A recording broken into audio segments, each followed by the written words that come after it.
Poland, September 1939. The German foe begins its ruthless march of conquest and sets the stage for World War II. What if a 1,000-year empire collapsed in just 12? What if a dictator who terrified the world ended up hiding in an underground bunker? During World War II, Adolf Hitler made decisions that cost millions of lives and shattered his dreams of global domination. But were these mistakes inevitable, or could he have won the war? What were the fatal mistakes that led to the downfall of Nazi Germany? Let's find out. When Adolf Hitler's armies stormed across Europe, they seemed unstoppable. By the summer of 1941, Hitler controlled countries from Norway down to Greece, building an empire that stretched from France right up to Russia's doorstep. Austria and Czechoslovakia fell without resistance, and Poland collapsed in just weeks. Britain and France declared war but couldn't slow Hitler down. After months of tense waiting, known as the Phony War, Hitler launched a stunning new attack in 1940, swiftly capturing Norway, Denmark, Belgium, the Netherlands, and finally France. British troops barely escaped at Dunkirk, and France was quickly defeated. Hitler's lightning-fast blitzkrieg made German victory appear inevitable. But behind these quick victories was something much darker. Hitler didn't just want to win wars, he aimed to rebuild Europe based on his twisted racial beliefs. He dreamed of an Aryan empire in Eastern Europe and Russia, which he called Lebensraum, or living space, for German settlers. To achieve this, millions of Slavic people would be starved, enslaved, or killed, as detailed in horrifying plans like General Plan Ost. Hitler's vision was one of gleaming German cities and highways built upon the suffering of those he conquered. But Hitler didn't limit himself to plans and fantasies. He immediately began putting his vision into practice. In Poland and other occupied territories, millions of people were driven from their homes, enslaved, or systematically murdered. Hitler, blinded by his racist ideology, never realized that brutal treatment leads not to obedience but to rebellion. Even as his empire expanded, the foundations were cracking beneath him. Then, in June 1941, Hitler made perhaps his biggest mistake yet. He decided to attack the Soviet Union. Despite failing to conquer Britain, and even though America was increasingly hostile, Hitler was convinced he would succeed. Ignoring the enormous risks, he launched Operation Barbarossa, the largest military invasion the world has ever seen, sending 3.5 million soldiers streaming into Soviet territory. At first, the invasion went remarkably well. Soviet forces were completely caught by surprise, and within months, millions were captured or killed. German tanks and armored vehicles sliced effortlessly through Soviet defenses, and for a moment, it seemed as if Hitler might actually achieve his dream of dominating the vast Russian lands. But soon, serious problems emerged. Hitler had drastically underestimated how determined Soviet resistance would be, as well as the huge logistical challenges of fighting across thousands of miles of harsh terrain. Blitzkrieg tactics had worked perfectly in smaller European countries, but in the massive landscape of the Soviet Union, they quickly ran into trouble. As German armies advanced deeper into Russia, their supply lines stretched thinner and thinner. Roads turned into muddy rivers during the heavy autumn rains, trapping tanks and trucks in thick mud. Then winter hit, fast and brutal, catching German troops totally unprepared. Many soldiers were still wearing lightweight summer uniforms when temperatures plummeted far below freezing. Tanks wouldn't start, weapons jammed, and soldiers faced frostbite, hypothermia, and exhaustion. Entire units became stranded, completely exposed to the brutal Russian winter. But Hitler's mistakes went even deeper than logistics. He totally misunderstood the spirit of the Soviet people. His plans were rooted in twisted racial ideas that called for brutally exploiting and eventually eliminating millions of Slavic people. As Hitler's soldiers marched east, they unleashed horrific violence, mass killings, starvation tactics, and widespread brutality. Rather than forcing the Soviets to surrender, these terrible crimes fueled hatred and pushed ordinary people into fierce resistance. Local fighters known as partisans, ordinary citizens, and remnants of Soviet troops began launching intense guerrilla attacks against German supply lines. They blew up railroads, destroyed supply depots, and created constant chaos behind enemy lines, making it nearly impossible for Hitler's armies to get crucial food, ammo, and reinforcements. The way Hitler treated Soviet prisoners made everything even worse. German commanders deliberately let millions of captured Soviet soldiers die of starvation or freeze in overcrowded, filthy prison camps. Without hope of decent treatment, Soviet troops realized that surrender meant certain death. This pushed them to fight even harder, determined to resist at all costs. Meanwhile, Stalin saw a golden opportunity in these German atrocities. Despite his own brutal rule, Stalin cleverly rallied the nation, declaring this fight a great patriotic war. He appealed to Russian pride and bravery, uniting people from every background in a common effort against the German invaders. Yet Hitler still refused to learn from his mistakes. In 1942, instead of strengthening his defenses and planning carefully, he launched another huge offensive toward the city of Stalingrad. But again, Hitler let his emotions and pride cloud his judgment. Because the city was named after Stalin, he saw it as a symbolic target, a trophy that could embarrass his rival and break Soviet morale. But the battle quickly turned into a nightmare.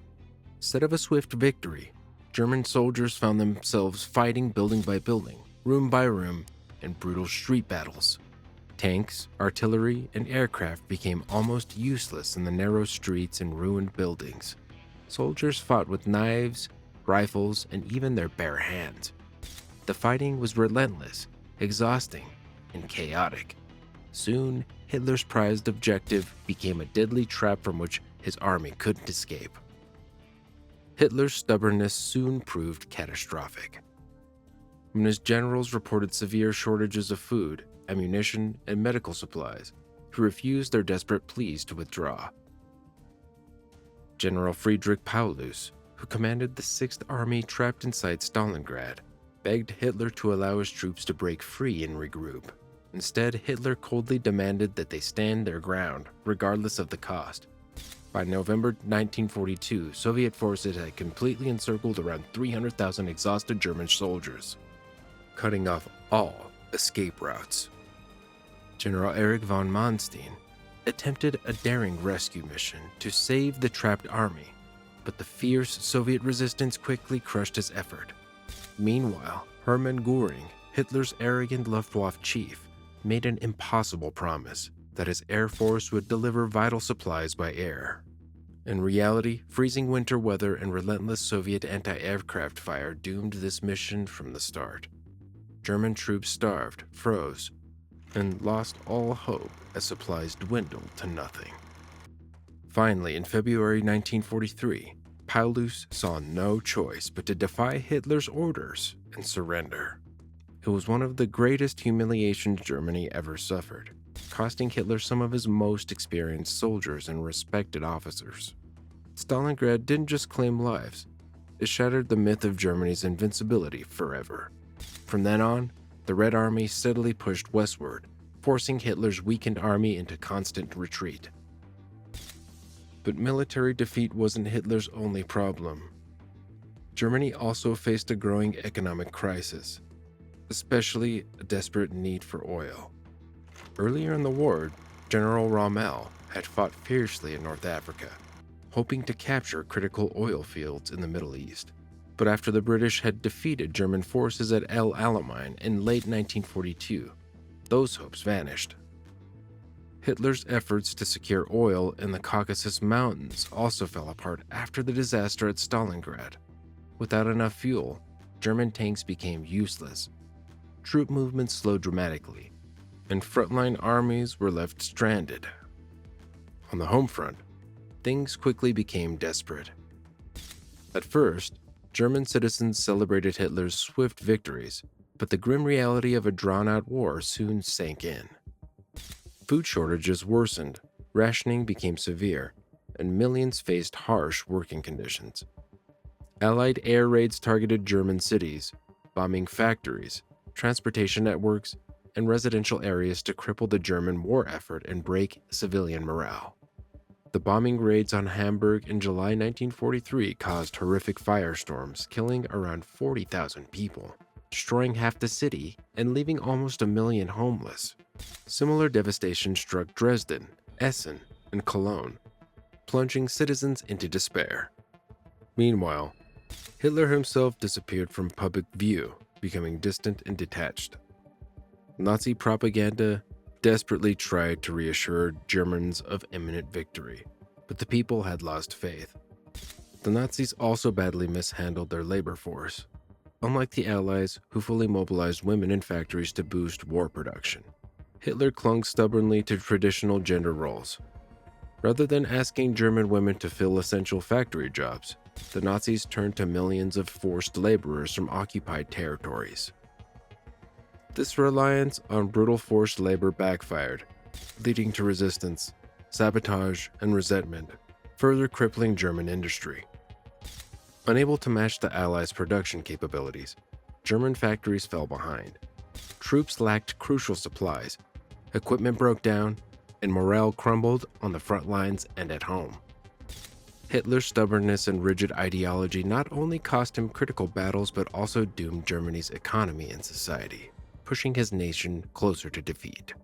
Hitler's most reckless gamble came shortly after Japan attacked Pearl Harbor. Instead of keeping America out of the fight, he impulsively declared war on the United States. This rash decision instantly united America's massive industrial power with Britain and the Soviet Union. American factories rapidly churned out tanks, planes, ships, and weapons at a pace Germany couldn't match. Suddenly, Hitler faced overwhelming odds, and Germany's fight on two fronts turned into a losing battle. By the middle of 1944, Germany was in serious trouble.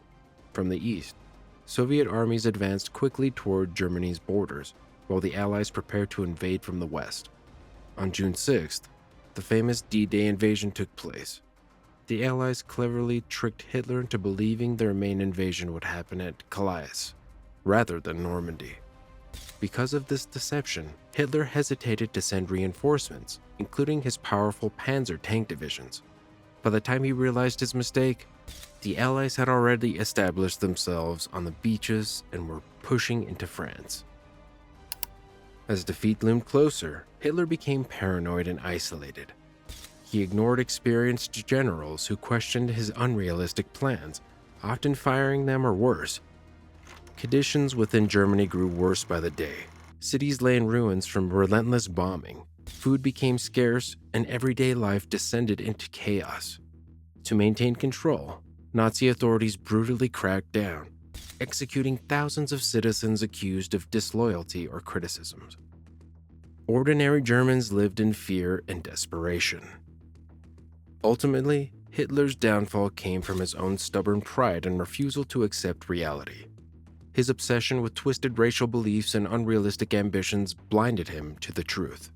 Over and over, he ignored practical military advice and underestimated the strength and determination of his enemies. His brutal treatment of conquered populations sparked fierce resistance instead of submission, further draining German resources and morale. By April 1945, Soviet troops had reached Berlin itself. As enemy forces closed in on all sides, Hitler retreated to an underground bunker beneath his ruined capital. Bitter and hopeless, he blamed everyone else for Germany's catastrophic defeat, never recognizing his own mistakes. With Soviet soldiers advancing just streets away, Hitler ended his life, leaving his brutal regime in total ruin. Germany's collapse wasn't a sudden event. It was the inevitable result of Hitler's mistakes, fueled by arrogance, stubbornness, and ideological obsession. What do you think was Hitler's single most disastrous mistake? Could Germany have won if he'd acted differently, or was defeat inevitable? Let us know your thoughts in the comments. And if you enjoyed this exploration into the dramatic rise and catastrophic fall of Nazi Germany, make sure you subscribe for more history that brings the past to life.